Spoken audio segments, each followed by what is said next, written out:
Shalom from Israel to all of the Daystar viewers around the world. I'm Moshe Bar Tzvi, the producer and founder of Israel Now News. We at Israel Now News are dedicated to bringing you the full story and the truth about Israel from Israel. It's written in the Holy Bible when David said in Psalm 25:5, "Lead me in your truth and teach me, for you are the God of my salvation. For you I wait all the day long." And God says in Zechariah 8:16, "These are the things that you shall do. Speak out the truth to one another. Judge with truth and judgment to peace in your gates. And always search for the truth, and the truth shall set you free." John 8:31. I hope you enjoyed the program. God bless you from Jerusalem. Shalom, shalom.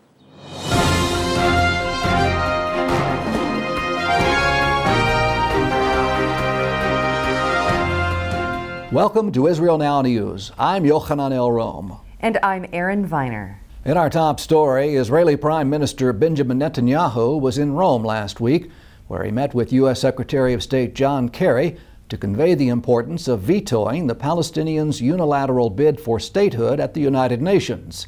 It's important to note that the draft resolution being proposed by the Palestinians demands that all Jews living in the heartland of Judea and Samaria be evicted by the year 2016. Netanyahu released a statement saying, "Our expectation is that the United States will stand behind the position that it has held for the past 47 years, which calls for a negotiated solution to the conflict." Netanyahu added that any attempts to force conditions on Israel will only lead to a deterioration in the regional situation and will endanger Israel. Washington has always opposed unilateral moves and has encouraged the Palestinians to negotiate directly with Israel, but they refuse to do so. Now the Obama administration has shifted position and for the first time has said that it is undecided whether to support or veto a UN resolution on the issue. This comes as a new survey reveals that more Palestinians support acts of terrorism and favor Hamas to rule over them.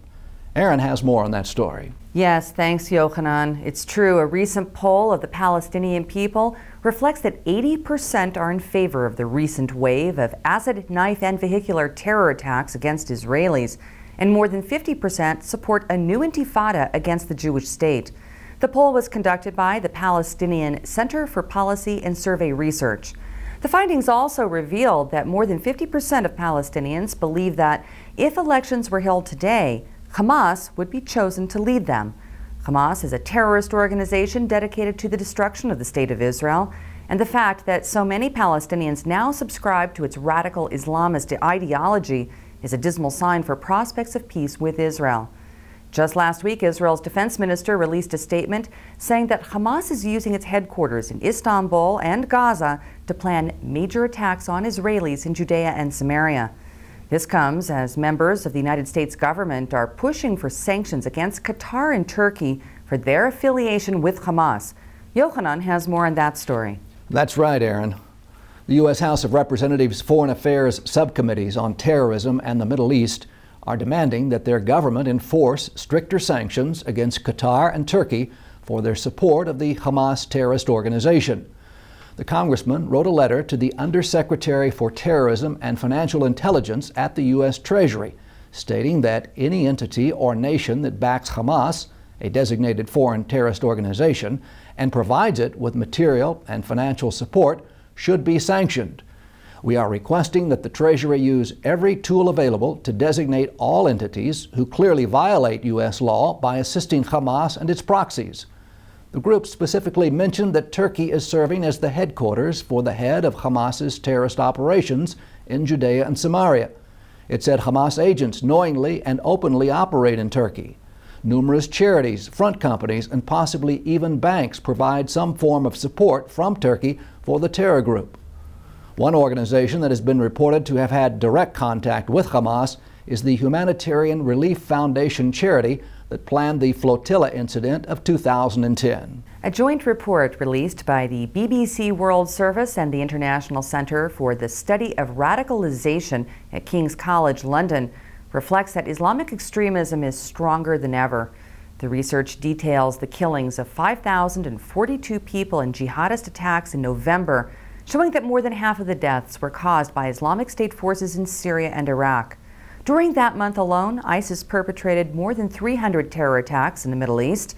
Just last week, an Islamic terrorist claiming to be a member of the group laid siege to a cafe in Australia, where he held dozens of people hostage before he was killed by security forces, along with 2 innocent victims. Several others were wounded during the course of the standoff.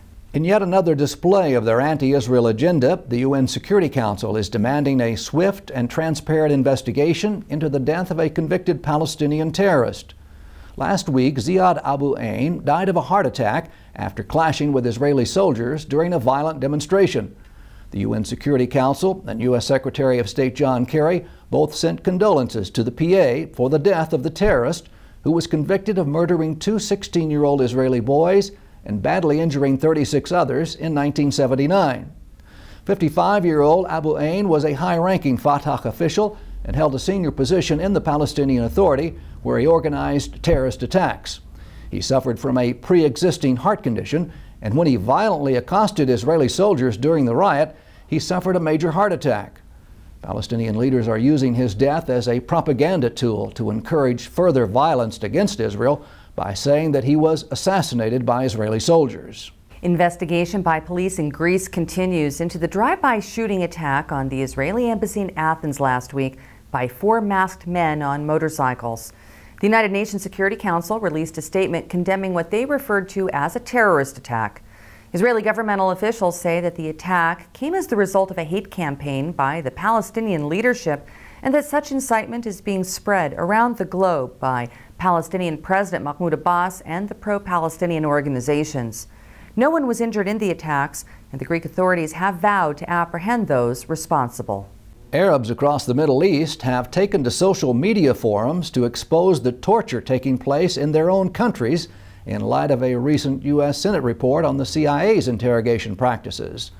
While many called for the destruction of America for the abuse of Muslims, others detailed horrific accounts of torture at the hands of their own Islamic governments. Many demanded that Bashar al-Assad of Syria be held accountable for the violent murder of hundreds of thousands of people during the Syrian civil war. A Palestinian peace activist has written an open letter asking that money not be given to the United Nations Relief and Works Agency for Palestinian refugees because those funds wind up in the hands of the Hamas rulers of Gaza. The human rights activist is insisting that UNRWA officials are themselves affiliated with the terror group who act in accordance with the principles of radical Islam rather than those of the United Nations.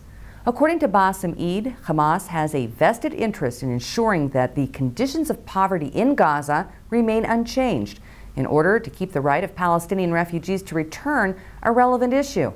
He went on to detail the misappropriation of UNRWA funds to build terror tunnels and brainwash Palestinian children. There have been increasing calls for an investigation of the UN agency for the misuse of funds, which some say have been used to perpetuate the Palestinian refugee problem rather than to assist the Palestinian people. This week, Jews around the world are celebrating Hanukkah, the Festival of Lights. This holiday commemorates the brave Maccabees who fought the Greek Empire, ruled by Antiochus Epiphanes. The Seleucid dynasty controlled Israel and attempted to paganize the Jews by outlawing Shabbat, erecting idols, and desecrating the Holy Temple. The Maccabees, who were greatly outnumbered, staged a revolt and defeated the mighty Greek army. The priestly families returned to Jerusalem, purified the temple, and restored the worship of the one true God. Hanukkah is celebrated by lighting candles for 8 nights, symbolizing the purification of the Jewish temple. The message of Hanukkah is that if we believe in the covenant, trust in God, and fight for our freedom, then our light will shine forever. And later this week, Christians around the world will celebrate Christmas, a time to honor faith, family, and tradition. Each year, the city of Jerusalem, in cooperation with the Jewish National Fund, distributes more than 1,200 Christmas trees free of charge to the local Christian community. The long-standing tradition is widely popular with Christians who gather early at the Jaffa Gate entrance to the Old City of Jerusalem to receive a free Christmas tree. We at Israel Now News would like to wish all of our viewers a Merry Christmas and a Happy Hanukkah. May your homes and hearts be filled with light and love this holiday season.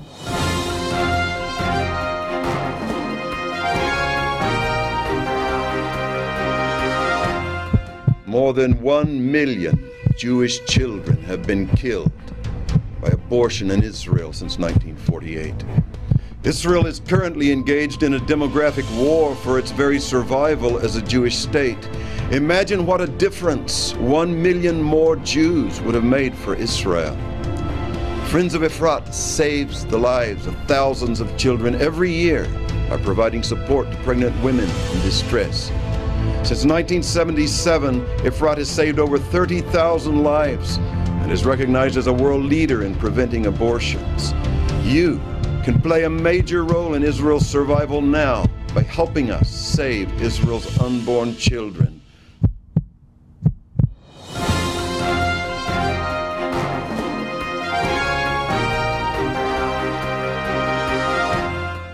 That concludes the news portion of our show. Stay tuned for Ask the Source with Josh Reinstein.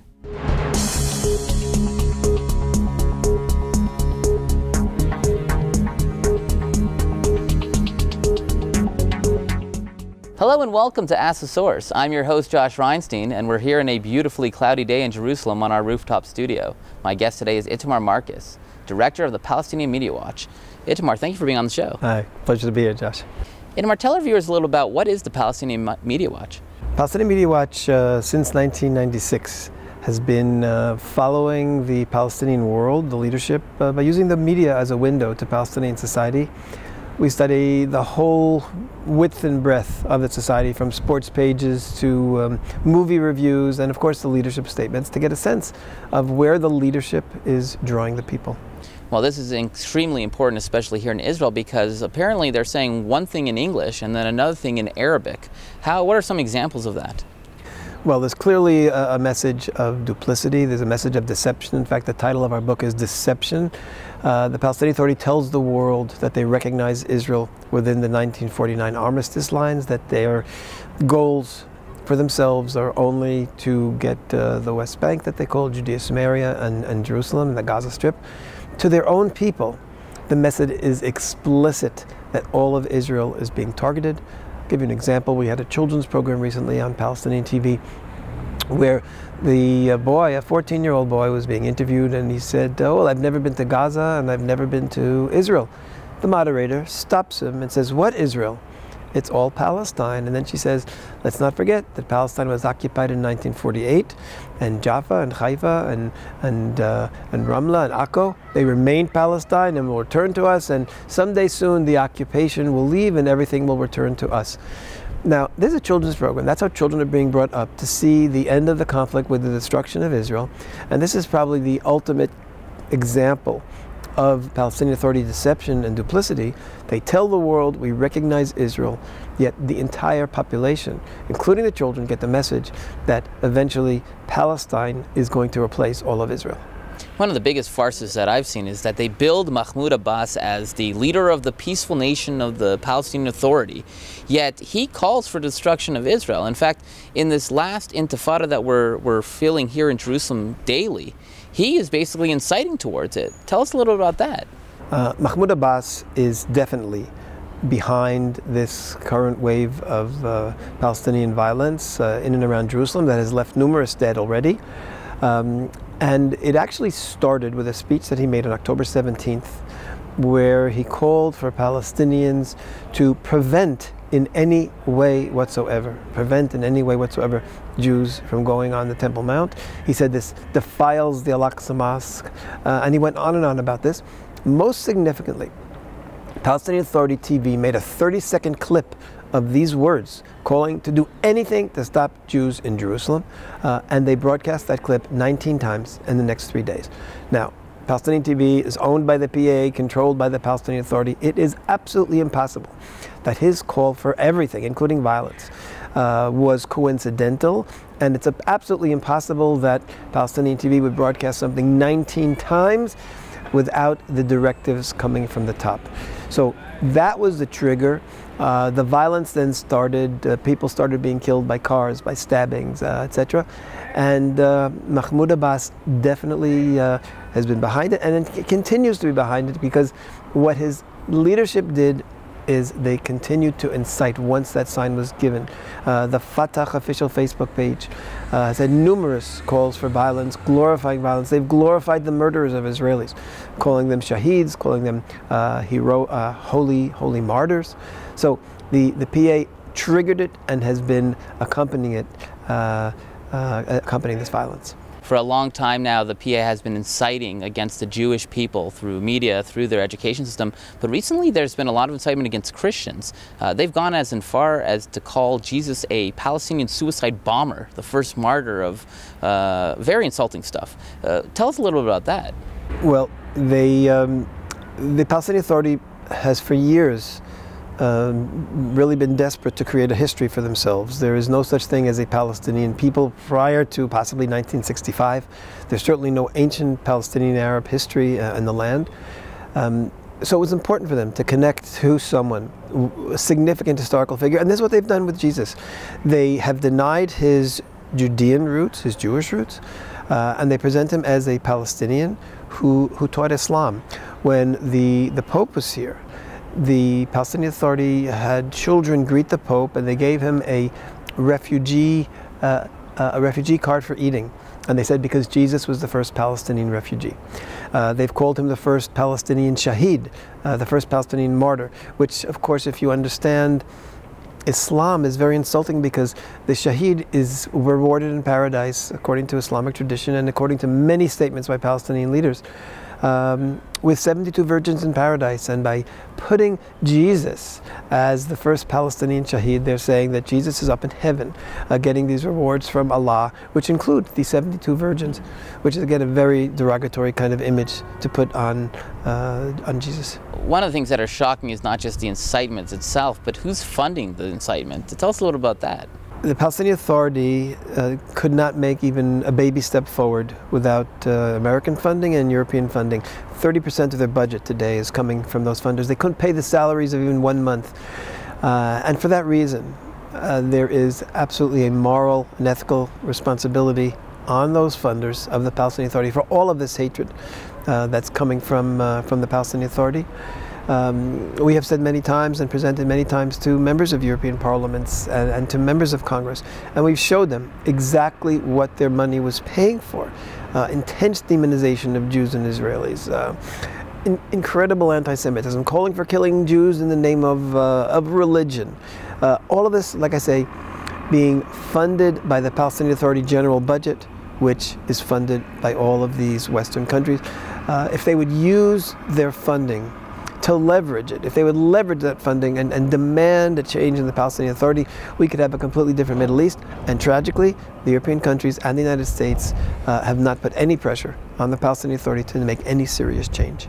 Itamar, there are literally tens of millions of people watching this show. What message do you have for our viewing audience? Our message for the viewing audience is that in order for there to be peace in the Middle East between Israel and the Palestinians, peace has to be taught. There has to be peace education. Right now, not only are we lacking in peace education on the Palestinian side, there is intense hate promotion, hate education, the worst possible messaging coming from the leadership to the people. We have little children on television saying on official PA TV that Jews are descendants of monkeys and pigs. Jews rape women, Israelis rape women in the city squares, Jews are Zion with a tail. All of these statements that I just mentioned were all said by children on Palestinian TV. Official programs, and not spontaneous. These are planned events with children. Until all of that is eliminated, there will never be a Palestinian generation that will grow up that's willing to have peace with Israel. And I call on everyone who has any impact on the media, on leadership, on governments, on parliaments, to publicize the things that are on our website. That's palwatch.org, Palestinian Media Watch. Get this word out. Only by exposure will this ever be eliminated. As Chief Justice Brandeis said, sunshine is the best disinfectant. That's what we need. This word has to get out to be eliminated, so that hopefully at some point we can have peace with some future Palestinian generation. Thank you, Itamar, for being on the show, and thank you for tuning in to Ask the Source. I'm your host, Josh Reinstein, wishing you a Merry Christmas and a Happy Holidays. Now back to the studio.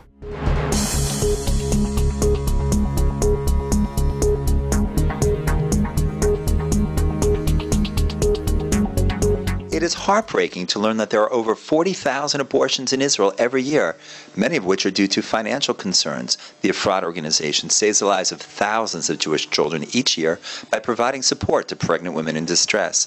Please help us save thousands more.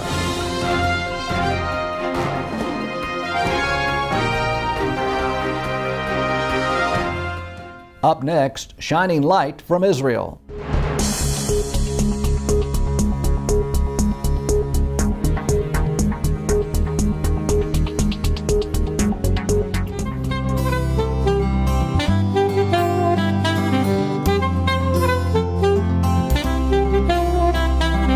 The main event of the week is the Chocolate Festival in Tel Aviv, and it's a brilliant event full of chocolatey flavors, experiences, and loads of chocolates.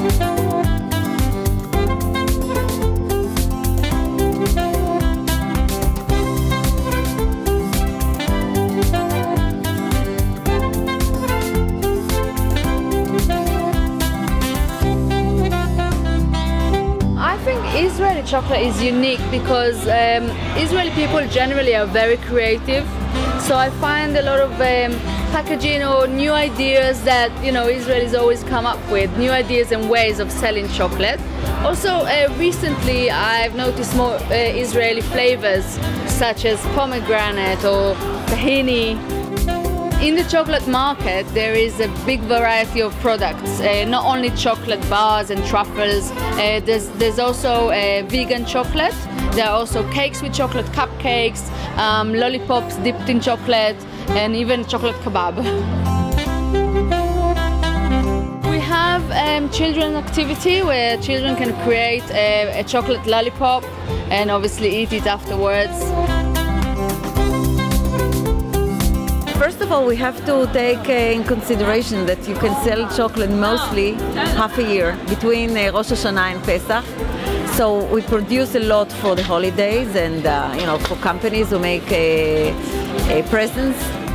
My family comes from Switzerland, so I had a lot of chocolate around me all the time. I'm practicing art also. Now I sculpture with chocolate, I paint with chocolate, and I do all kinds of chocolate.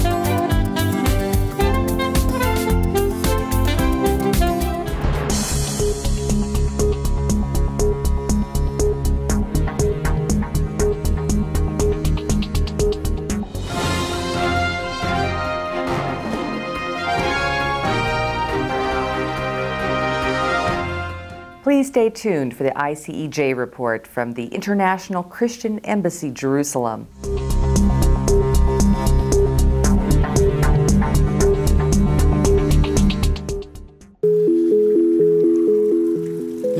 The other day I was just thinking that everything that I have and everything that I know how to do, I learned it from someone.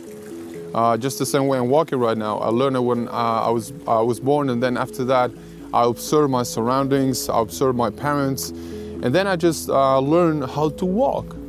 The same way when I went to school, I learned how to read and write because my teachers showed me how to do that. In Philippians 3:17, Paul is talking to the church and saying that imitate me, because Paul was imitating Jesus. So Paul was telling to the church that we need to imitate Jesus, and we need to have mentors. We need to have people who guide us on how to live our lives. In Proverbs 4, we can read that the Word says that the Word will give you insight and wisdom to your life. In Hebrews 4, you can read that the Word is sharper than a two-edged sword. So surely the Bible is the best guide in how to get to know what God wants you and me to do with our lives. Just the same way I'm driving with a car. My driver's instructor when I was younger taught me how to drive because I was following his instructions.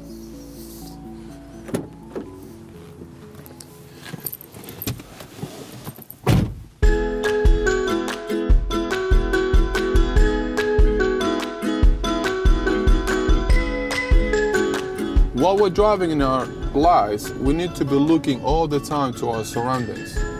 We need to be looking at others. We need to be looking at the threats and opportunities that life brings us every single day. While we're looking at what's happening out there, one of the important things that we should be looking at is Israel. because God has used Israel since day one in His plans, and He's still using Israel. So there are certain things in the spiritual life and even in the physical land of Israel that are happening at the moment which will affect our lives, because the Bible says that. So while we're driving our vehicles, we're driving our lives, we need to be looking at our surroundings, and one of those surroundings is Israel.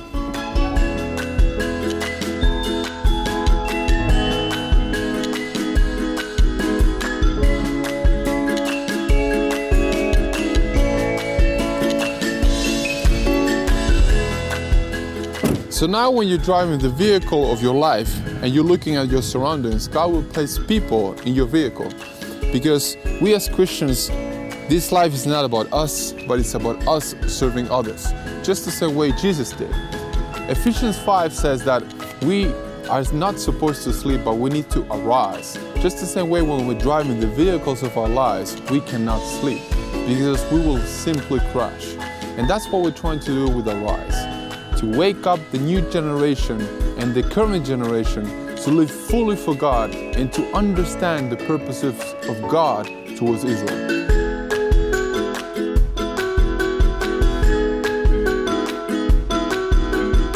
So stay connected with us. Go to our website, arisegeneration.org. From there you can see our awesome online magazine, which is Arise Now, and also our weekly radio show, Arise Base. You can also come to the land of Israel and experience it all by yourself and enjoy it from the 15th to the 25th of July in our Arise Summer Tour. So God bless you from Jerusalem, and I hope to see you with us. What an exciting place to be, what an exciting place to visit. I'm talking to you about the land of Israel, the place where Jesus was born, and Jesus did His full ministry and went up to heaven. We'll come back one day to this very same land. Now you have the opportunity to come and visit this place in the Summer Tour 2014. This place is colorful, it's tasty, it opens the Bible in a new way, and it is very diverse. I will give you a small tour. Now we're in the desert. The beach, culture, history, big city life, awesome food.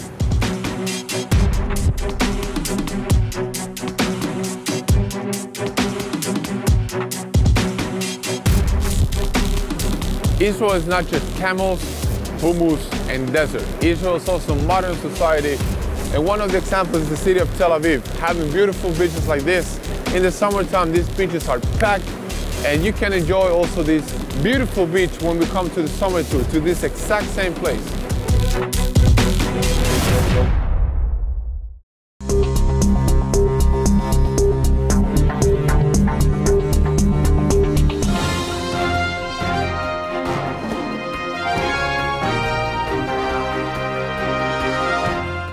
That's all for this edition of Israel Now News. I'm Yochanan El-Rom. And I'm Erin Feiner, reporting from our studio in Jerusalem. Please join us again next week for all of your Israel updates.